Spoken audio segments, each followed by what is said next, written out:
তোমাদের উদ্দেশ্যে বলছি, শোনো, আমাদের উদ্দেশ্যে বলছি, আজকে আমাদের জাতীয়ভাবে আমাদের শিক্ষক যে জাতি আছে যতদিন আন্দোলন করতে আন্দোলনের উপরে হামলা করা হয়েছে এবং এতে অনেক শিক্ষক আহত হয়েছে, কিছু শিক্ষক শহীদ হচ্ছে।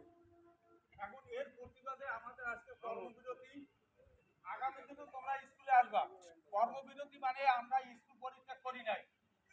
যদি পরবর্তীতে কোনো ঘোষণা দেয়, যে ঘোষণাটা আমাদের প্রতিষ্ঠানিকভাবে পালন করতে হবে, সেখানে আমাদের কোনো দ্বিধা বা সংকোচ আমাদের থাকবে না।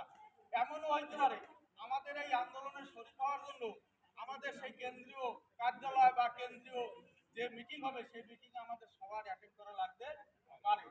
এজন্য তোমরা দোয়া করবা যাতে করে আমাদের যে দাবি আছে, ন্যায্য দাবি, যে সেই ন্যায্য দাবিটা যেন আমরা অবিলম্বে অল্পের ভিতরে আদা হয়। তোমাদের লেখাপড়া ক্ষতি হয় এটা আমরা জানি, কিন্তু আমরা চাই না যে তোমাদের ক্ষতি হোক।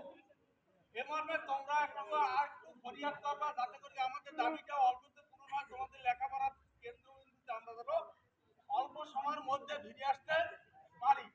সুতরাং তোমাদের কর্তব্য থাকবে লেখাপড়া করবা, আর এই লেখাপড়ার ভিতরে কোনো গ্যাপ করবা না, কেন পরীক্ষার সামনে।